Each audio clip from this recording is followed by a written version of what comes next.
Bapa di dalam sorga, kami datang ke hadapan Tuhan.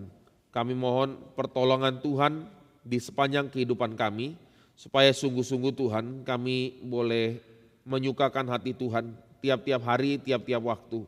Dan biarlah karya Roh Kudus di dalam hidup kami sungguh-sungguh boleh menuntun kami, untuk kami boleh ditemukan taat dan setia di hadapan Tuhan. Berkati perenungan firman kami pada pagi ini, dan biarlah nama Tuhan ditinggikan. Dalam nama Tuhan Yesus kami berdoa. Amin. Bapak Ibu Saudara sekalian, minggu lalu kita sudah merenungkan mengenai hari Pentakosta dan kaitannya juga dengan pemeliharaan Tuhan, kaitannya dengan bijaksana yang Roh Kudus beri, keberanian yang Roh Kudus beri untuk menyaksikan nama Tuhan. Dan hari ini kita sebetulnya akan melanjutkan bagian di dalam Matius pasal 10. Namun sebelum kita merenungkan Matius pasal 10, saya ingin ajak kita memahami terlebih dahulu yang menjadi sebuah kerangka besar bagaimana orang percaya harusnya hidup. Yaitu ada dua saja kalau kita bicara mengenai keselamatan. Satu, kita sadar ini adalah karya anugerah Tuhan. Yang kedua, kita tahu ini adalah tanggung jawab manusia untuk berespon. Namun waktu kita memahami ini juga tanggung jawab manusia untuk berespon, yang menggerakkan ini adalah karya Roh Kudus. Oleh sebab itu saya ingin ajak kita lihat terlebih dahulu di dalam Efesus. Efesus pasal 1 ayat 4 dan kemudian Efesus pasal 5 ayatnya yang ke-18. Efesus pasal 1 ayat yang keempat. Saya bacakan. Ini kalau kita bicara adalah penetapan Tuhan sebelum segala sesuatu diciptakan. Sebab di dalam Dia Allah telah memilih kita sebelum dunia dijadikan, supaya kita kudus dan tidak bercacat di hadapannya. Jadi ini adalah bagian yang bicara mengenai kedaulatan penetapan pemilihan Tuhan. Ini adalah sesuatu hal yang misterius sebetulnya. Ini adalah bagian yang kalau kita merenungkan lebih teliti lagi, memberikan satu kedamaian dan sukacita bagi orang yang berjalan di dalam Tuhan. Kenapa? Karena segala sesuatu itu di dalam rencana Tuhan, di dalam pemeliharaan Tuhan. Maka ini berkaitan dengan Matius pasal 10, minggu lalu yang kita renungkan, yaitu apa? Burung-burung di udara, burung pipit itu tidak akan jatuh tidak akan jatuh di luar daripada kehendak dan penentuan Bapa. Dan bagaimana rambut kepala kita terhitung semuanya. Ini bicara mengenai pemeliharaan dalam kedaulatan Tuhan. Oleh sebab itu Bapak Ibu Saudara sekalian, bagi kita semua yang adalah umat Tuhan, harusnya kita memiliki satu ketenangan, satu kepercayaan penuh. Karena kita punya Allah yang berdaulat. Ini adalah bagian yang kita harus sadar ya. Pemahaman akan kedaulatan Tuhan memberikan kita satu kekuatan di dalam berjalan hari demi hari. Ya, banyak penderitaan, banyak pergumulan. Menjadi murid Kristus banyak sekali penganiayaannya. Penolakan demi penolakan, air mata demi air mata. Ini kita sudah bicara semua dari Matius ya, di dalam kitab Matius. Namun bagian yang kedua, yaitu adalah bicara mengenai ketekunan orang-orang kudus. Itulah sebabnya di dalam pasal 1 ayat 4 ini bicara supaya kita kudus dan tidak bercacat di hadapannya. Pertanyaannya bagaimana hidup yang kudus dan tidak bercacat? Jawabannya adalah di dalam respon kita kepada anugerah Tuhan dan respon kita kepada karya Roh Kudus. Sekali lagi, ini penting sekali yang kedua. Yaitu respon kita kepada karya Roh Kudus yang memimpin kita berjalan dalam kekudusan hidup.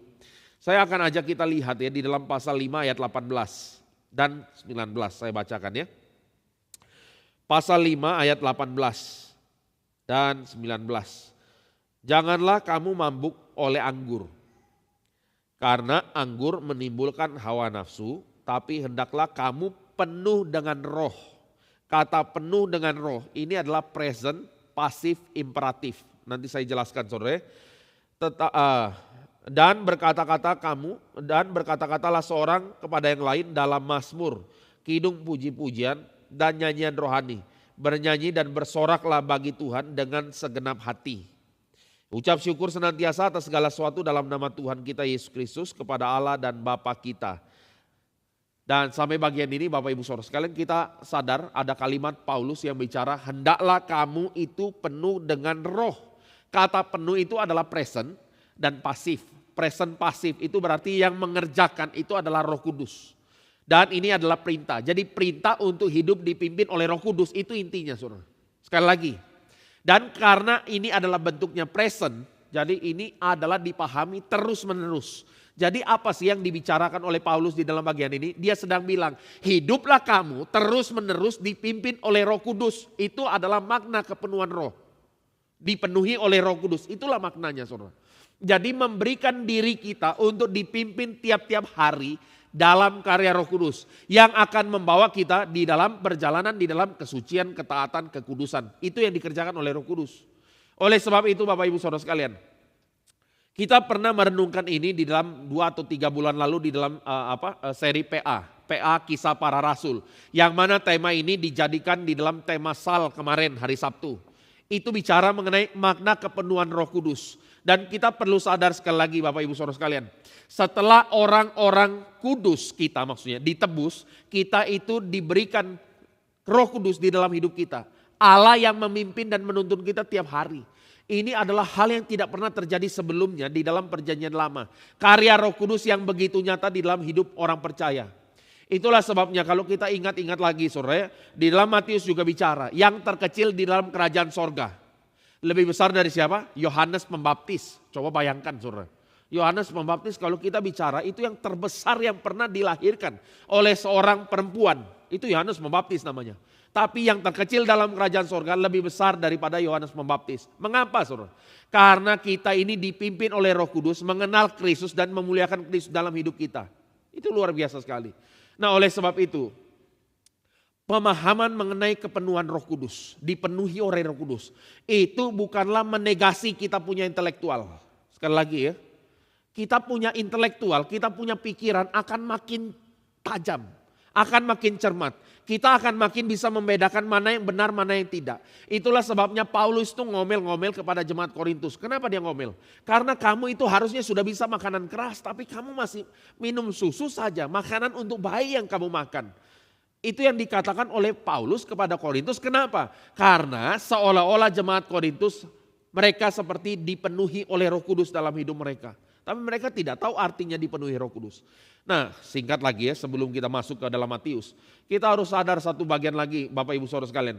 Yaitu karya Roh Kudus di dalam kitab Kisah Rasul. Mulai dari peristiwa Pentakosta sampai kepada kematian Stefanus. Bagaimana Paulus menjalani kehidupannya di dalam pimpinan Roh Kudus. Itu punya tema yang sama. Apa itu saudara? Ini ciri-ciri, ini saya ingin ajak kita renungkan bagian ini. Yaitu orang yang dipenuhi Roh Kudus. Mereka akan memberitakan firman. Satu, ini cirinya. Mereka akan cinta kesucian hidup. Mereka akan diberi keberanian untuk menanggung penderitaan oleh karena nama Kristus. Itu adalah orang yang dipenuhi Roh Kudus. Dan di dalam kitab-kitab surat-surat yang lain. Bicara bagaimana Roh Kudus memimpin setiap orang percaya. Tiap hari untuk berjalan dalam kekudusan. Sampai sini kita akan temukan satu tema. Yaitu bahwa kita tidak ditinggalkan sendirian dan Tuhan terus menuntun kita. Ini adalah satu anugerah yang besar yang Roh Kudus kerjakan. Nah inilah bagian yang kita responi sekarang. Dan biarlah di dalam bagian-bagian ini Bapak Ibu Saudara sekalian. Kita ketika melihat orang-orang ya Kristen yang saat ini disesatkan oleh pemahaman-pemahaman menyimpang. Biarlah kita juga diberikan empati untuk menarik orang-orang ini kembali kepada Tuhan. Jangan biarkan begitu saja, saudara. Terlalu menyedihkan hidup mereka. Kenapa? Karena mereka sementara pikir mereka dipimpin dan dipenuhi Roh Kudus, mereka dipenuhi roh yang tidak membawa kekudusan, yaitu setan sendiri, saudara. Ini bahaya, saudara. Oleh sebab itu ya, ini saya bukan promosi workshop, saudara ya, bukan, saudara ya.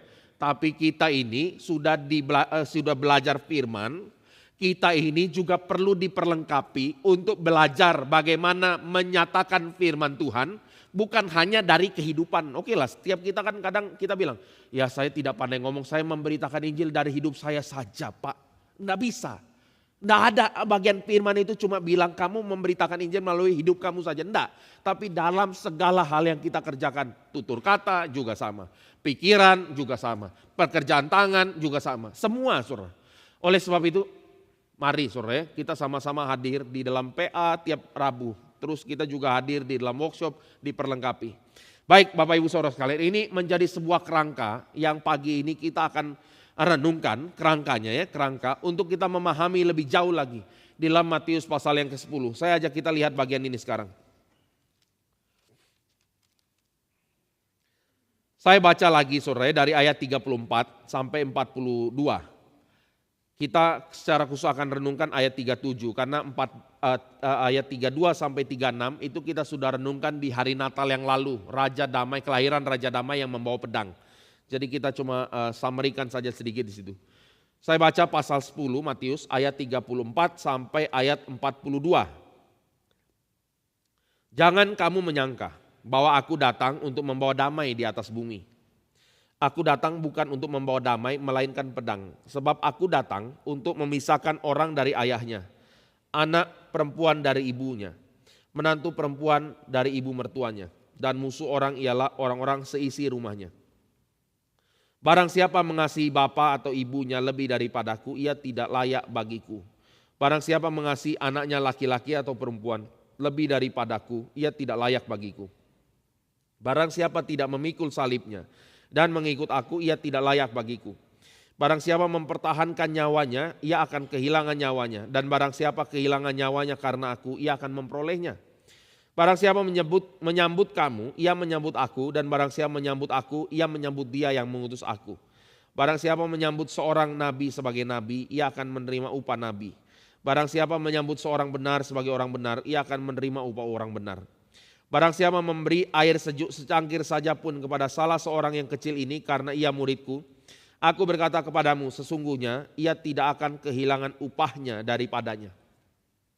Bapak ibu saudara sekalian, setelah kita merenungkan beberapa waktu ini mengenai Matius, kita akan sadar satu hal. Dari permulaan Injil Matius dibuka, Matius sudah memberikan antisipasi dengan menggunakan kata Biblos Geneseos. Inilah riwayat yang menceritakan tentang silsilah Tuhan Yesus Kristus di dalam Matius 1 ayat 1 yang refer kepada summary daripada penciptaan langit dan bumi yang ada di dalam Kejadian pasal 2 ayat 4. Inilah hikayat atau riwayat langit dan bumi.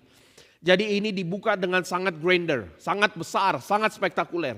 Dan bukan hanya itu saja, Matius susun dari awal sehingga memberikan orang-orang pembaca Matius, yaitu orang Yahudi, Kristen atau orang Yahudi yang akan menerima pemberitaan firman ini, mereka akan mulai sadar bahwa yang ada di sini itu adalah the new Israel, Israel yang sejati. Kenapa bisa Israel sejati? Karena Israel yang ada di dalam perjanjian lama itu sudah gagal, kegagal, saudara. Mereka setelah ada covenant di Sinai, sebentar saja dalam Keluaran 32 sudah jatuh di dalam peristiwa anak lembu emas. Belum kita bicara hakim-hakim, belum bicara raja-raja, saudara. Sehingga di dalam seluruh Israel, maksudnya di dalam perjanjian lama, tidak ada satu orang pun yang Allah Bapa sebutkan kepadanya aku berkenan. Tidak, Israel tidak berkenan, saudara. Itulah sebabnya kalau kita lihat di dalam Matius pasal yang keempat, peristiwa Tuhan Yesus dicobai di padang gurun, mengkonfirmasi kalimat Bapa di hari baptisan. Inilah anakku yang kukasih, kepadanya aku berkenan. Berarti kita sadar yang ada di sini ini adalah penggenapan atas nubuatan seluruh perjanjian lama, karena disinilah ada perkenan Bapa kepada Mesias atau Kristus. Jadi kalau kita orang Yahudi baca ini, saudara, kita akan sadar betul siapakah Kristus. Dia adalah the new Israel. Bukan hanya itu, dia ini the new Moses, jauh lebih besar dari Musa. Musa yang terima 10 hukum, Kristus membicarakan 10 ucapan bahagia. Musa yang memberikan hukum Taurat, Tuhan Yesus mengajarkan prinsip-prinsip kerajaan sorga. Itu di dalam khotbah di bukit pasal 5 sampai pasal 7. Lalu kita bisa melihat lagi Bapak Ibu Saudara sekalian, Matius menjabarkan bahwa Kristus yang ada di sini bukan hanya besar dalam pengajaran, tapi di dalam Matius 7, Matius 8 sampai Matius 9 bicara mengenai siapakah Kristus. Satu-satu, saudara. Mulai dari penyembuhan orang sakit kusta, mulai orang lumpuh, mulai orang kerasukan setan, mulai meredakan badai di Danau Galilea. Itu semua menyatakan yang ada di sini itu bukan orang sembarangan, itu adalah Mesias, adalah Allah sendiri, saudara. Sehingga di dalam bagian-bagian kemarin, saudara, kita sudah merenungkan. Setelah kita tahu semua ini, hal yang kita harus renungkan apa, saudara? Yaitu adalah bagaimana respon yang kita harus beri kepada Dia.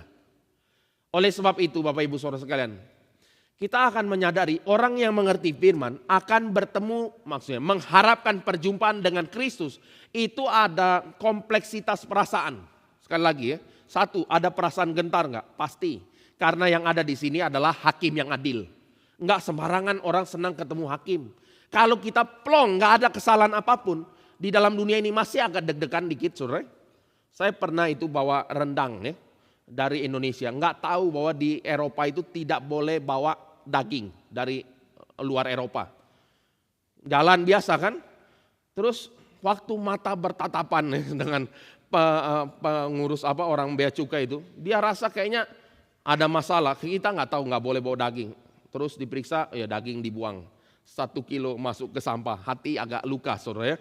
Bagaimanapun ini rendang itu makanan favorit kita. Setelah berikutnya sudah tahu nggak boleh bawa daging kan, saudara. Sudah di koper tidak ada apa-apa, masih ada rasa trauma sedikit, saudara. Setiap kali mau lewati penjagaan itu, kayaknya ada saja yang salah kayaknya, saudara. Itu adalah perasaan waktu bertemu dengan, ya ini bea cukai doang, saudara. Apalagi bertemu dengan raja yang adil. Perasaannya apa? Ada kegentaran. Jangan-jangan hidup saya ini tidak berkenan di hadapan Tuhan. Jangan-jangan saya ini adalah orang munafik yang katanya orang Kristen, tapi hidupnya sama sekali bukan Kristen. Ada kegentaran pasti. Saya percaya ini adalah satu perasaan yang kita punya. Lalu perasaan bersyukur juga ada. Yaitu kita tahu darah Kristus yang menebus, bukan kekuatan, bukan perbuatan baik kita. Kita diselamatkan karena anugerah. Jadi ada ucapan syukur yang mendalam. Sisi lain ada perasaan sukacita, bertemu sang raja. Yang kemudian dia yang mati bagi kita, menebus kita, ada sukacita. Ada perasaan cinta kasih. Ini kompleksitas perasaan, saudara. Saya percaya ini yang kita akan alami waktu kita berjumpa dengan Tuhan Yesus Kristus. Oleh sebab itu Bapak Ibu Saudara sekalian, kalau kita melihat kesaksian-kesaksian yang beredar di dalam kekristenan kontemporer, perjumpaan dengan Kristus itu diwarnai dengan suasana yang bagaimana, saudara? Misalnya dalam mimpi lah, dalam penglihatan lah, atau apapun lah ya saudara, dia bilang seolah-olah dia kemarin saya berjumpa dengan Tuhan Yesus, kita duduk makan bersama. Oh keren sekali ini saudara. Rasanya kayak dikit lagi bisa panggil kepada Tuhan Yesus ya saudara. Wah, bro, apa kabar itu saudara? Itu kan adalah suasana yang saya pikir itu adalah sesuatu hal yang sangat meremehkan siapa Kristus. Tidak bisa begitu saudara. Meskipun memang Kristus bilang dia tidak malu mengakui kita sebagai saudaranya. Betul nggak? Betul saudara. Dia adalah yang sulung yang pertama bangkit. Betul saudara. Dia mengakui kita saudaranya. Dia tidak malu mengakui kita saudaranya. Lah kita saudara. Kita mau pakai sudut pandang yang sama, rasa agak superior. Bro, agak nggak enak rasanya ngomong itu pun. Tapi kita akan memahami betapa remehnya sudut pandang orang Kristen hari ini tentang Kristus. Saudara. Kalau mereka sungguh-sungguh melihat Kristus yang mati tersalib itu, saudara, mereka akan hidup untuk menyesali dosa-dosanya. Tapi sembari hidup dalam kubangan dosa, mereka menganggap Kristus itu seperti teman, saudara. Ini meremehkan siapakah Kristus. Ini tidak pernah muncul di dalam firman Tuhan, saudara. Sudut pandang seperti itu. Itu sudut pandang yang membuat orang itu meremehkan Kristus. Meremehkan dosa. Meremehkan konsekuensi penghakiman Tuhan. Tidak bisa terjadi itu, saudara. Oleh sebab itu kita akan memahami. Matius pasal 8 sampai pasal 9. Memberitakan siapa Kristus dan bagaimana kita harus respon kepada dia. Bukan hanya itu. Kita akan memahami juga natur orang yang ikut Kristus. Ahli Taurat bilang, guru, rabi, aku ingin ikut kemana saja engkau pergi. Ini adalah overconfidence, terlalu percaya diri. Dia tidak tahu Kristus jalan kemana. Maka kita sudah tahu bahwa Tuhan Yesus Kristus bilang, dia akan berjalan dalam penderitaan, dalam Golgota. Tidak ada tempat letakkan kepala, masih mau ikut saya? Itu kan saudara. Dan di hari ini saudara, kita akan mulai menyadari penjabaran mengenai syarat-syarat atau natur mengikut Tuhan Yesus lebih diperdetail lagi, diperjelas lagi. Apa arti menjadi orang yang ikut Tuhan? Sampai kalau kita lihat saudara, ini adalah bicara mengenai satu komitmen yang jauh lebih tinggi daripada komitmen dalam keluarga. Ini bagi kita orang modern hari ini sangat sulit untuk memahami bagian ini. Kenapa saudara? Saya bilang gini ya, di dalam konteks orang Israel hari itu adalah suatu sistem ekonomi rumah tangga. Ini saya pernah bahas di dalam tema PA kita vokasional, saudara, panggilan. Karena mereka hidup itu di dalam suatu keluarga yang very close. Sehingga peran kepala keluarga sangat penting. Kepala keluarga decide everything. Sampai kalau kita mau ngomong pernikahan anaknya. Itu kalau bapak sudah ngomong, kamu nikah sama itu. Anak cuma bilang siap. Itu saja saudara. Karena mereka percaya pemilihan bapaknya.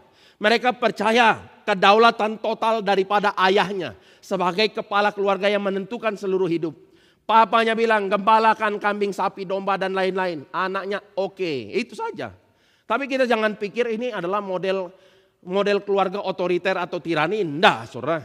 Mereka juga mengasihi anak-anaknya. Sehingga anak dengan orang tua itu bondingnya sangat kuat. Dan di dalam budaya saat itu ini adalah bonding atau ikatan yang paling kuat di dalam seluruh struktur sosial masyarakat. Kita bisa bayangkan gini ya, kalau ada raja sekalipun dan dia bilang, kamu bunuh anakmu. Ayahnya bilang, saya tidak peduli kamu raja sekalipun, saya tidak mungkin bunuh anak saya sendiri. Dan sebaliknya, anak juga sama ngomong seperti itu kepada raja kalau dia disuruh menyakiti orang tuanya. Jadi kita akan tahu, ini bonding yang sangat kuat saudara. Dan di dalam struktur sosial semacam itu, anak-anak yang lahir di dalam keluarga seperti ini, dari kecil sudah diajari namanya tanggung jawab. Misalnya saudara, saya nggak tahu umur berapa paling muda untuk seorang pergi ke ladang atau merawat ternak. Saya bisa bayangkan mungkin umur 6 tahun lah. Ya ikut kakaknya, ini kan kakaknya banyak saudara. Jadi anak itu mulai ikut kakaknya mengembalakan kambing domba, ya kan gitu ya. Mereka belajar bertanggung jawab. Kalau domba keluar 10 ekor, pulang harus berapa? 9, nggak boleh saudara. Pulang harus 10. Makanya kita bisa lihat Daud itu umur 16-17 tahun itu sudah dengan keberanian mental yang sangat tinggi menghadapi apa? Singa, beruang. Coba bayangkan saudara, menghadapi singa, dibilangkan di dalam teks Alkitab, singa gigit dia punya domba. Yang dilakukan oleh Daud apa? Ditarik janggutnya singa, dilepaskan. Itu tidak masuk akal saudara, dalam konteks kita hari ini. Sekarang coba bayangkan sedikit saudara, saya nggak glorifikasi Daud punya masa waktu itu dan struktur sosial masa itu, tidak saudara ya. Tidak juga meremehkan struktur sosial saat ini. Tapi kita coba lihat orang-orang yang umur 16-17 tahun. Kira-kira mereka kayak gimana saudara? Kayak orang zaman dulu, wah badannya keker sterek kayak ini. Apa kalau kita nonton 300 itu ya, kayak Sparta ya kan gitu ya. Ini sudah siap mau bertempur. Itu orang-orang yang mentalnya kuat. Mereka ditempa dengan banyak tanggung jawab. Mereka itu disuruh untuk mengawasi hal-hal yang memang mereka diberikan kepercayaan. Mereka kerjakan semua ini. Tanggung jawab itu sudah mereka punya. Sekarang anak-anak itu tanggung jawabnya apa?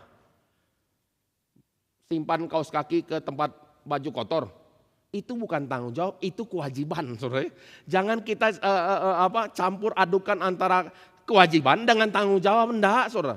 Makan sendiri. Itu kewajiban kamu sebagai orang, kalau mau hidup ya makan sendiri. Kecuali kamu sakit. Apalagi saudara, belajar. Belajar juga kewajiban, bukan tanggung jawab saudara. Tanggung jawab itu apa? Misalnya, sang koko jalan sama adeknya. Lalu kokonya dibilang, "Kok jaga adekmu ya, jangan sampai dia jatuh." Itu tanggung jawab saudara. Kamu rawat dia, itu tanggung jawab. Itu tanggung jawab. Dan hari ini orang-orang tidak pernah dibiasakan dengan tanggung jawab. Maka wajar saja, tidak ada pergumulan, tidak ada kesulitan hidup, tidak ada tanggung jawab. Kita mengharapkan mereka bisa menjadi pribadi yang bertanggung jawab. Agak konyol saudara. Maka kalau kita lihat usia-usia 16-17, kita lihat mereka itu apa? Anak-anak kan saudara. Kita merasa mereka kalau menikah, enggak mungkin lah umur 16-17 menikah. Kenapa? Karena memang tidak ada tanggung jawabnya saudara. Dan secara fisik ngapain mereka? Ke ladang. Hari ini struktur sosial masyarakat kita ke ladang enggak? Enggak saudara. Orang kalau ke ladang, saya pernah punya teman saudara, saya masih ingat namanya. Dia punya tangan tuh mengerikan saudara, keras sekali. Kalau Panco waktu di SMP itu, Panco satu-satunya yang saya kalah cuma sama dia. Karena dia benar-benar anak petani, kerjaannya nyangkul saudara. Itu tidak bisa dikalahkan saudara. Tangannya kuat sekali saudara. Itu orang yang biasa berladang, itu punya kekuatan fisik yang baik. Mentalnya baik enggak? Pasti ya. Mental itu berkaitan dengan kita punya penempaan secara fisik. Maka kita akan sadar, di dalam usia saat ini, kebanyakan orang sosial masyarakatnya apa? Main game ya, belajar di belakang layar ya. Kena matahari pun pakai payung, ya kan gitu kan saudara. Terus apa lagi? Pakai sunscreenan saudara. So apalagi, waduh rambut saya agak kena debu ya. Saudara, di dalam keadaan seperti ini wajar saja kalau kita lihat hari ini ada pergeseran mengenai yang dipahami sebagai maskulinitas. Apalagi nonton filmnya udah drama Korea. Komplit saudara, komplit itu apa? Laki-laki kok make up saudara. Itu dalam, saya nggak tahu angkatan kita beda-beda dikit, tapi at least saya lahir tahun 80-an, bagi saya laki-laki make up itu agak-agak saudara. Makanya waktu hari pernikahan dipaksa make up, itu salah satu penyesalan paling dalam ya saudara. Aduh, karena kalau lihat lagi foto make up, ini apalah ini ya itu saudara. Jadi itu terjadi saudara. Tapi balik lagi, orang-orang di dalam zaman ini, artis-artisnya, aktor-aktornya udah biasa hal seperti ini. Maka kita akan melihat satu golongan yang makin lama makin lembek. Makin lama makin lembek. Nah kalau makin lembek sederhana saja. Itu kalau ada permasalahan jadinya stres, trauma, pahit, depresi. Kenapa? Karena memang tidak punya mentalitas yang kuat. Tidak terlatih saja. Nah ini yang kita bisa lihat saudara ya. Dan oleh sebab itu ya. Kalau kita balik lagi dalam konteks ya. Hari ini dengan waktu itu agak beda saudara. Hari itu yang paling dikasih ya keluarga inti. Keluarga inti itu sungguh-sungguh ikatan sangat kuat. Hari ini kalau ditanya, misalnya ada syarat mengikut Tuhan Yesus. Ya, barang siapa yang mengasihi bapak atau ibunya lebih daripadaku, ia tidak layak bagiku. Orang zaman sekarang pikir-pikir, saya kayaknya nggak terlalu susah deh syarat ini. Saya kayaknya nggak terlalu mengasihi ayah dan ibu saya. Enggak deket, saudara, lebih dekat sama teman. Kalau teman baik lebih mengasihi Tuhan daripada teman baik saya, mungkin bergumul sekarang. Tapi kalau dulu saudara, bapak ibu itu yang paling utama. Hari ini orang mungkin anak-anak zaman sekarang yang tiap hari menghabiskan waktunya bukan dengan keluarga, tapi dengan dia punya teman di sekolah.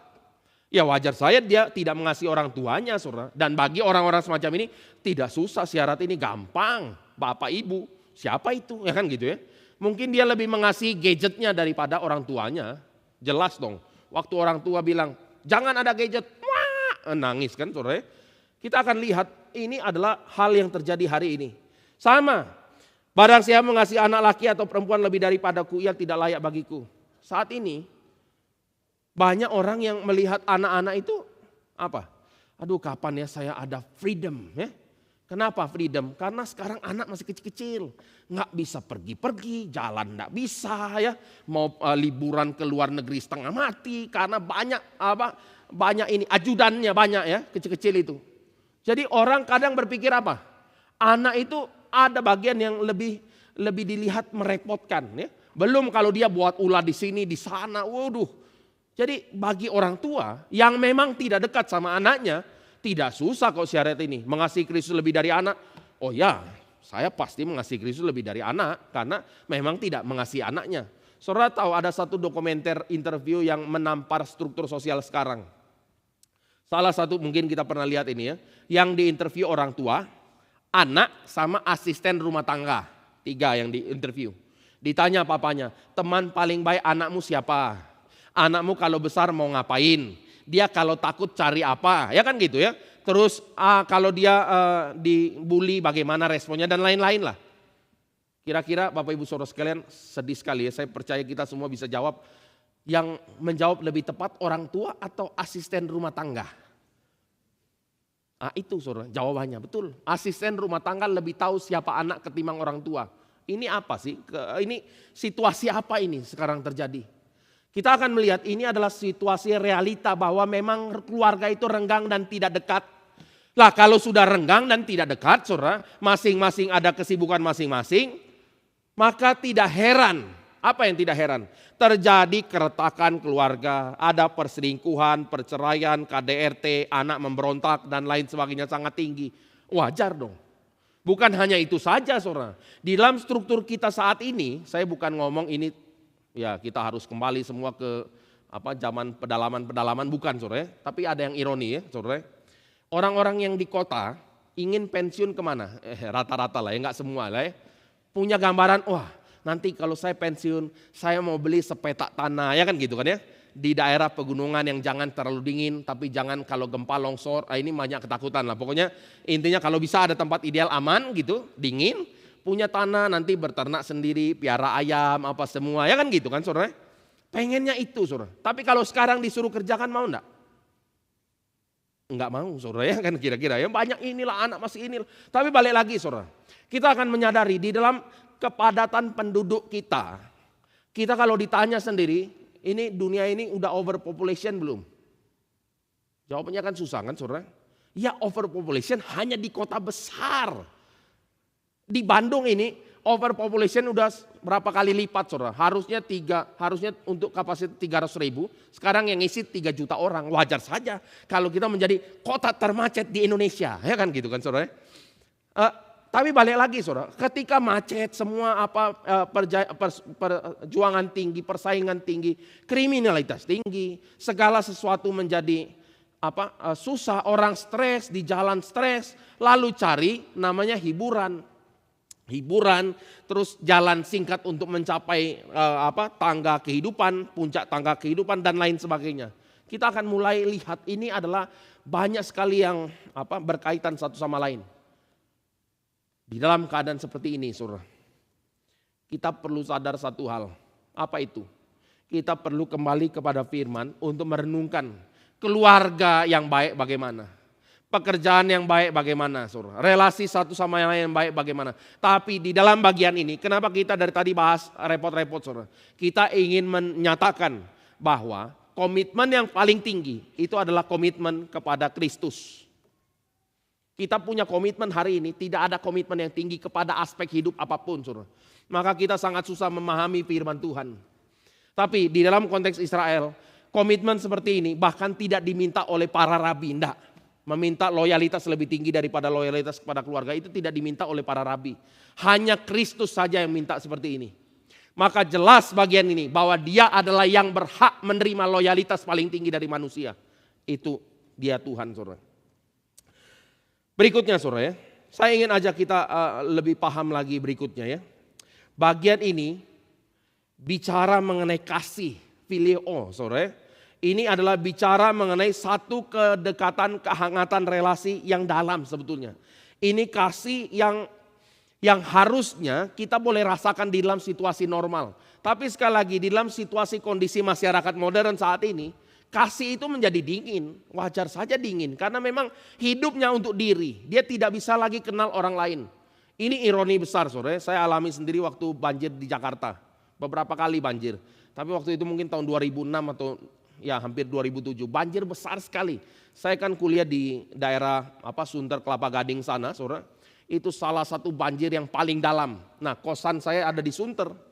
Itu banjir, di depannya cuma segini lah, tapi jalan-jalan di depan ini tinggi sekali. Jadi danau Sunter itu kalau kita tahu, itu tidak kelihatan danau. Maksudnya tidak ada jalan, semua danau saudara. Itu danau Sunter, benar-benar danau. Sampai ke daerah, ya kalau tahu daerah-daerah Sunter Indah yang tempat banyak makanan saudara. Itu semua itu tergenang saudara.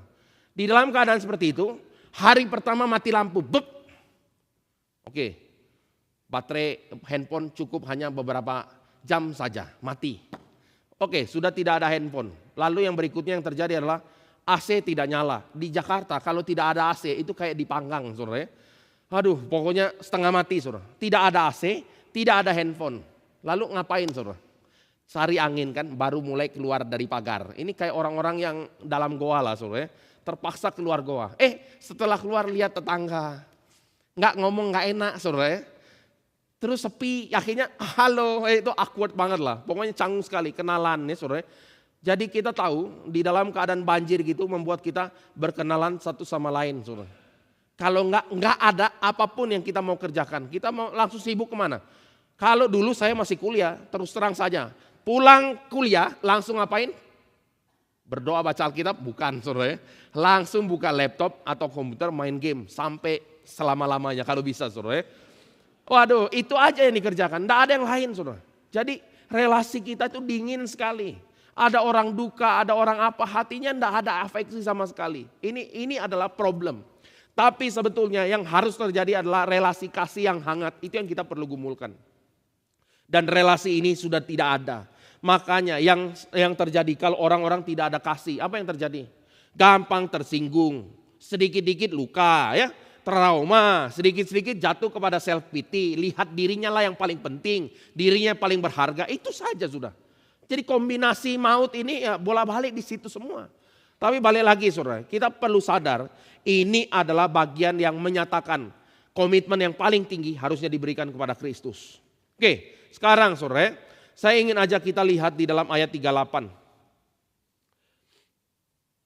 Barang siapa tidak memikul salibnya dan mengikut aku, ia tidak layak bagiku. Kita harus tahu satu hal, bahwa orang-orang di dalam zaman Kekaisaran Roma yang dijatuhkan hukuman mati salib, itu harus pikul salibnya sendiri sampai ke Golgota. Saya waktu renungkan bagian ini saudara, saya pikir kalau saya kena hukuman salib, lebih baik saya lakukan pemberontakan di tempatnya kan saudara. Jadi dibunuh saja sama pasukan Roma, kayaknya itu lebih baik deh. Atau pokoknya mogok segala sesuatu, enggak mau gerak. Tapi enggak bisa saudara. Itu ada hukuman, kalau kita enggak mau lakukan, mungkin dampaknya bisa kena kepada keluarga-keluarga yang lain. Jadi kalau itu yang terjadi, apa yang kita lakukan? Ya sudahlah, pikul salib. Nah itu kira-kira saudara. Jadi ini adalah satu penyangkalan diri. Satu penyangkalan diri berjalan sampai tempat kematian, bawa kayu salib sendiri. Itu sesuatu hal yang sangat tidak baik, maksudnya tidak gampang saudara. Tapi yang kita bisa lihat di sini apa? Tuhan Yesus bilang, kamu tahu enggak, itu memikul salib sampai ke tempat kematian, itu adalah hal yang paling sulit sebetulnya. Tapi kamu harus kerjakan ini untuk mengikut aku. Kalau kamu tidak pikul salibmu, tidak sangkal dirimu, kamu tidak layak buat aku. Tidak layak menjadi muridku. Ini adalah penekanan-penekanan yang firman Tuhan terus beritakan saudara. Dan satu lagi dia bilang gini ya saudara. Barang siapa mempertahankan nyawanya, ia akan kehilangan nyawanya. Barang siapa kehilangan nyawanya karena aku, ia akan memperolehnya. Nyawa di sini bukan hanya sekedar napas hidup, bukan itu saja saudara. Nah nyawa itu bicara jiwa, soul. Bicara keberadaan eksistensi dia di dalam dunia yang juga berkaitan dengan eksistensi dia setelah dia meninggal. Jadi ini bicara nyawa. Maka orang yang mempertahankan nyawanya itu berarti sama dengan mempertahankan seluruh eksistensinya di dalam dunia. Nah maka kalau eksistensinya diletakkan pada kemuliaan, jabatan, kenalan, penerimaan, terus apa lagi, harta dan apapun yang bisa disebut saudara. Dan dia menggunakan segala cara untuk mempertahankan dia punya eksistensi, menghalalkan segala cara, Alkitab bilang apa? Alkitab bilang orang ini akan kehilangan nyawanya atau eksistensinya. Atau ya mengalami penghakiman yang terakhir. Bapak Ibu Saudara sekalian, saya ingin ajak kita melihat satu bagian saudara. Ini bagian yang sangat relevan dan juga mungkin tahun lalu kita pernah sempat bahas sedikit di PA, yaitu dengan mengenai penggunaan mamon yang tidak jujur. Kita coba lihat dulu ya, Lukas 16 ayat 9. Saya baca ayat ini dulu, lalu saya jelaskan mengenai biasa orang penafsirkan yang salah hasilnya jadi bagaimana, dan nanti kita baca ayat selanjutnya untuk tahu yang benar. Lukas 16 ayat 9.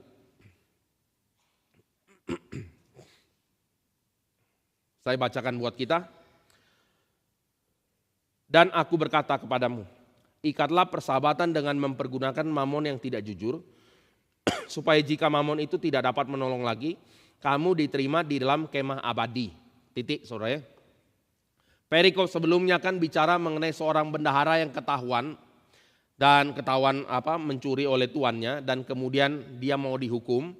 Lalu si bendahara itu bilang, waduh kalau kerja saya enggak mau, tapi bagaimana ya, saya udah mau dipecat. Ya sudahlah, piutang-piutang yang bos punya saya potongin satu-satu. Supaya apa? Nanti setelah saya dipecat, masih banyak orang yang mau nampung saya karena saya baik sama mereka.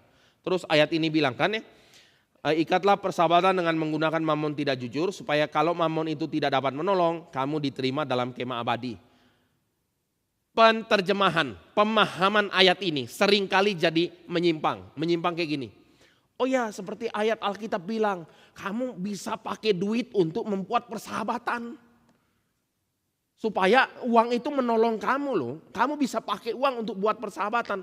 Jadi aplikasinya gimana? Ya kalau bisnis kamu dipersulit orang ya bayar saja. Kalau SIM susah ya bayar saja, nggak apa-apa. Terus apalagi izin bayar, apapun bayar saja. Korupsi dikit nggak apa-apa lah, ini pakai duit untuk kita melakukan pekerjaan Tuhan. Ya bisa juga kalimat-kalimat seperti itu muncul. Itu Dan setelah itu kalau kamu meninggal, kamu akan diterima Tuhan. Kenapa? Karena kita ini diselamatkan oleh anugerah Tuhan. Ya? Bukan karena perbuatan, oleh anugerah Tuhan. Dan Alkitab bilang kita boleh kok pakai uang untuk membuat persahabatan. Terus ditanya lagi, amin?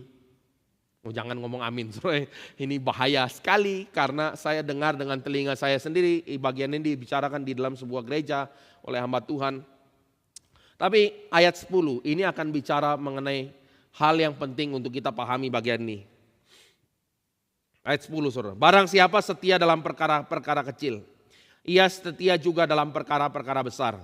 Dan barang siapa tidak benar dalam perkara-perkara kecil, ia tidak benar juga dalam perkara-perkara besar. Nanti kita akan tanya apa yang dimaksud perkara kecil dan perkara besar. Ayat 11 jawabnya.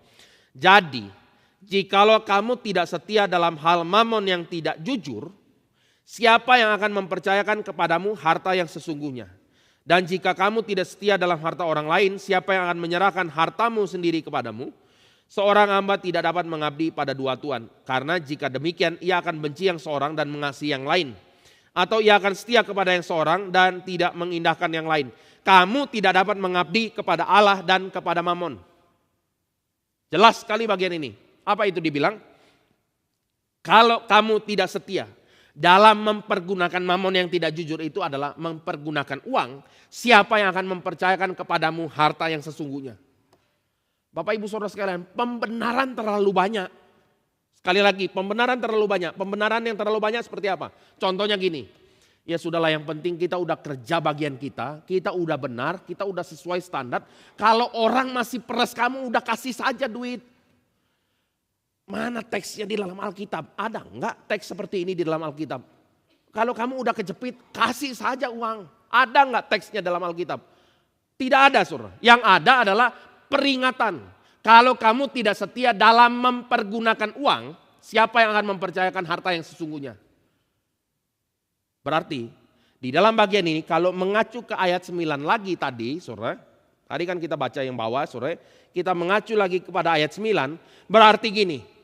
Orang yang penggunaan mamon yang tidak jujur dengan setia itu berkorelasi dengan keselamatan seseorang untuk diterima di dalam kemah yang abadi. Sekali lagi saudara, cara seseorang menggunakan uang berkorelasi dengan sebuah konfirmasi bahwa dia memang adalah orang di dalam Tuhan. Kita tidak bisa pisahkan penggunaan uang dengan iman, saudara. Tidak bisa. Siapa yang bilang itu boleh, saudara? Alkitab tidak pernah bilang ini boleh. Jadi kita tidak bisa bilang di tangan kiri ada duit, saudara. Di tangan kanan ada iman. Tangan kiri memberi, tangan kanan tidak boleh tahu. Tidak bisa, saudara. Kita tidak bisa lakukan pemisahan seperti itu. Tidak ada di dalam teks Alkitab. Adanya jelas satu.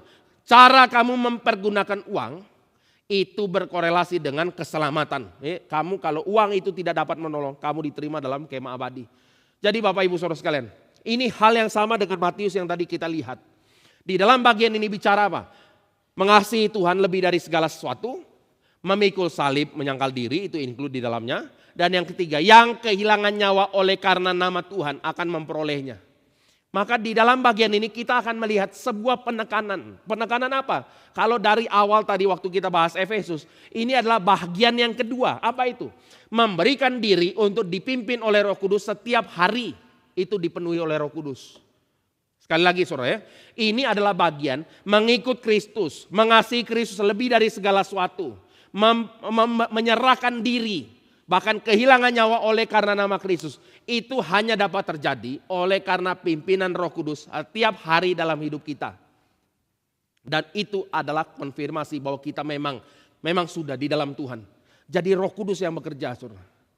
Kita tidak bisa begini loh maksudnya. Ya Pak, keselamatan kan anugerah. Terus ya sudah, di dalam hidup ya kompromi dikit lah. Itu kan biasa. Biasa Pak, tidak bisa saudara. Teksnya nggak ada. Kalau teksnya ada, silahkan saja kita berargumentasi dan menghidupi narasi itu. Teksnya tidak ada, saudara. Tidak ada ruang untuk kompromi, tidak ada. Di dalam Efesus pasal 1 ayat 4 tadi juga jelas. Dipilih sebelum dunia dijadikan untuk membuat kamu kudus dan tidak bercacat. Udah jelas, itu karya Roh Kudus. Oleh sebab itu, di sisi satu tentu saja ada pergumulan. Itu kan konteksnya saudara. Tapi di sisi lain ada anugerah Tuhan. Jadi kita ini berjalan dalam pergumulan dan anugerah Tuhan. Yang tiap-tiap hari ada namanya daily repentance. Pertobatan tiap-tiap hari. Itu yang penting saudara. Jadi di dalam kondisi-kondisi yang tidak ideal. Jangan lakukan pembenaran diri. Pertama akui saja memang salah. Tapi juga jangan putus asa. Ya sudahlah memang begini mau bagaimana. Kita bergumul saudara. Minta anugerah Tuhan yang mencelikkan mata kita. Supaya kita bertumbuh di dalam anugerah Tuhan. Kita sadar juga ya, ini kita udah pernah bahas ya. Bagaimana Petrus awal-awal, rasul-rasul yang lain kabur-kaburan. Itu kita sudah bahas juga saudara. Bagaimana setelah Pentakosta, bahkan Petrus masih jatuh juga ya kan gitu. Dia duduk makan sama orang-orang yang tidak bersunat, orang-orang non-Yahudi. Waktu golongan-golongan orang Yahudi datang, Petrus menyingkir ya kan gitu. Lalu Paulus dengar, Paulus tegur. Tapi itu adalah berita sukacita, kenapa? Karena inilah anugerah yang Tuhan beri di dalam gereja. Supaya kita ini bisa saling kuatkan, saling tegur satu sama lain. Berjalan dalam kekudusan dan memuliakan Tuhan. Itu ucapan syukurnya. Tapi hari ini kita sudah mulai mengerti satu hal. Diulang 3 kali di dalam bagian ini. Yang mengasihi lebih daripada aku, engkau tidak layak. 1. Lalu yang kedua, yang tidak pikul salib tidak layak. Yang tidak mau yang mempertahankan nyawanya. Dia tidak layak untuk aku. Jadi Tuhan Yesus bilang syarat mengikut aku itu apa? Nah ini respon kita saudara. Mengutamakan dia lebih dari segala sesuatu. Perihal salib itu menanggung penderitaan oleh karena nama Tuhan. Dan terakhir mengenai eksistensi nyawa ini seluruh hidup kita dipersembahkan buat Tuhan.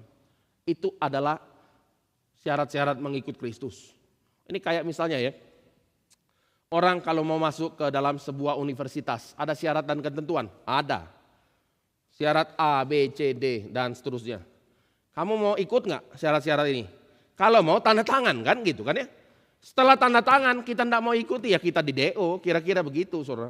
Dan ini adalah bicara mengenai mengikut Kristus. Mari kita bergumul di dalam bagian ini. Bagian yang terakhir saudara. Ini adalah bagian yang bicara mengenai berbicara mengenai identifikasi Tuhan dengan kita. Ini luar biasa sekali. Kita siapa sih sebetulnya? Bukan siapa-siapa, tapi lihat ayat yang ke-40. Lihat ini perbandingan dari ayat 40 sampai 42. Bagian ini begini. Barang siapa menyambut kamu, kamu itu tentu adalah murid Kristus yang sejati. Ia menyambut aku. Jadi yang menyambut orang murid Tuhan Yesus sejati, orang itu sedang menyambut Kristus. Dan waktu orang itu menyambut Kristus, orang itu sedang menyambut Bapa yang mengutus Kristus. Ini sih luar biasa saudara. Bahwa seorang murid Tuhan Yesus siapapun dia saudara. Dia sedang menyatakan Kristus sendiri dan bukan hanya Kristus yaitu Bapa. Jadi orang yang menyambut orang ini dia sedang menyambut Allah Anak dan Allah Bapa. Itu kan besar saudara. Nah komparasinya supaya kita paham ya. Ayat 41. Barang siapa menyambut seorang nabi sebagai nabi, ia akan memperoleh upah seorang nabi. Barang siapa menyambut orang benar sebagai orang benar, ia akan menerima upah orang benar. Sambil contoh gini saudara. Nabi itu salah satu tokoh paling besar di dalam perjanjian lama. Nabi, itu orang terkenal. Misalnya Elisa datang. Ya, kita pasti sambut lah. Kita mungkin gak usah contoh jauh-jauh saudara. Di dalam konteks kita saja di GRI, salah satu orang yang paling kita hormati adalah Pendeta Stephen Tong. Kalau Pendeta Stephen Tong datang, misalnya, ya kita kalau bisa diajak kita hosting makan kita mau kok terima ya. Ayo makan ya kali ini sama saya kita mau sore. Ya buktinya adalah setiap kali Pendeta Stephen Tong datang pokoknya rame saja yang ikut beliau kan gitu kan ya. Jadi orang itu memang ingin menyambut orang yang terkenal saudara. Dan orang-orang itu rasa kalau sudah menyambut ya saya sudah sambut beliau nanti ya mungkin Tuhan akan memberikan anugerah tertentu kepada saya. Itu juga betul saudara ya. Tapi motivasinya hati-hati ya dekat patung karena motivasi tertentu itu satu hal yang harus dievaluasi sendiri. Tapi balik lagi siapa yang tidak mau menyambut Nabi? Banyak mau menyambut Nabi. Yang tidak mau menyambut orang benar. Kalau dia tahu ini orang benar dia mau terima kok. Misalnya Yohanes Pembaptis besar sekali yang berbicara kebenaran. Kalau orang itu datang, kita akan rasa terhormat kedatangan orang benar ini, saudara. Tapi yang kita lihat yang ketiga, Barang siapa memberi air sejuk secangkir saja kepada salah seorang yang kecil, karena ia muridku, aku berkata kepadamu, sesungguhnya ia tidak akan kehilangan upah daripadanya. Hadiah yang kecil, penerima air segelas itu kan kecil sekali lah ya saudara.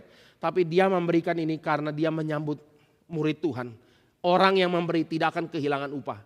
Dan bukan hanya itu saja, Tuhan mengidentifikasi dirinya kepada seorang murid yang kecil itu.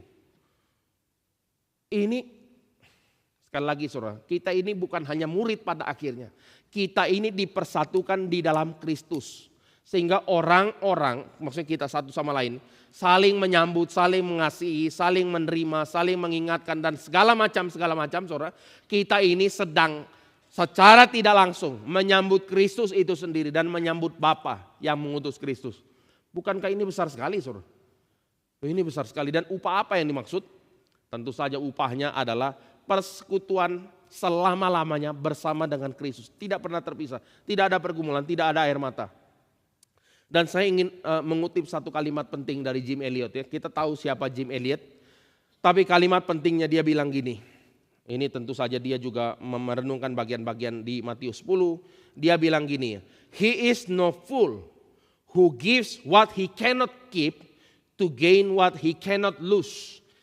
Dia bukanlah orang yang bodoh yang menyerahkan apa yang tidak dapat ia pertahankan untuk mendapatkan apa yang tak bisa ia hilangkan, atau yang dia tidak bisa kehilangan. He cannot lose.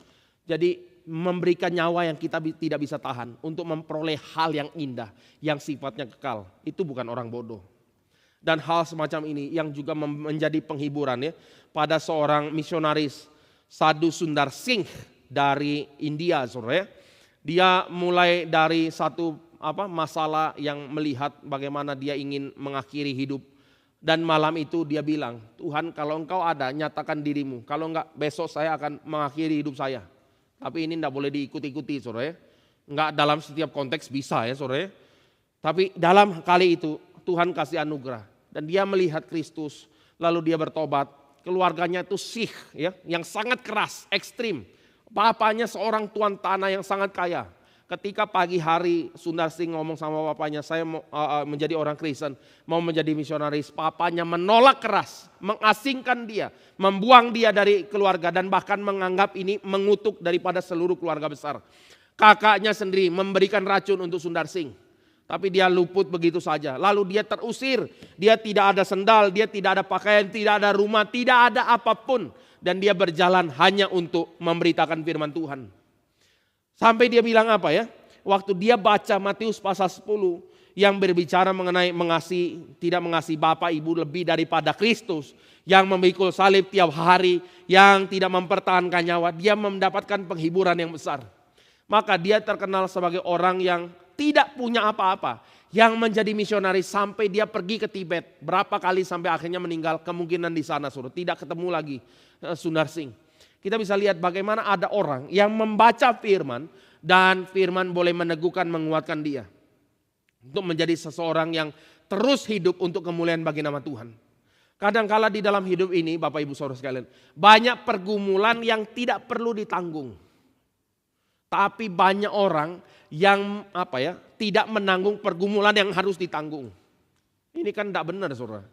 Jadi mari kita lepaskan beban yang tidak perlu itu. Dosa lah, kekhawatiran, inilah apa segala macam. Dan tanggunglah beban yang Tuhan memang kasih. Pikulah kuk yang memang Tuhan beri. Karena kita menanggung bersama dengan Kristus. Dan biarlah pada akhirnya kita boleh berjalan sehari demi sehari. Di dalam langkah yang Tuhan berikan.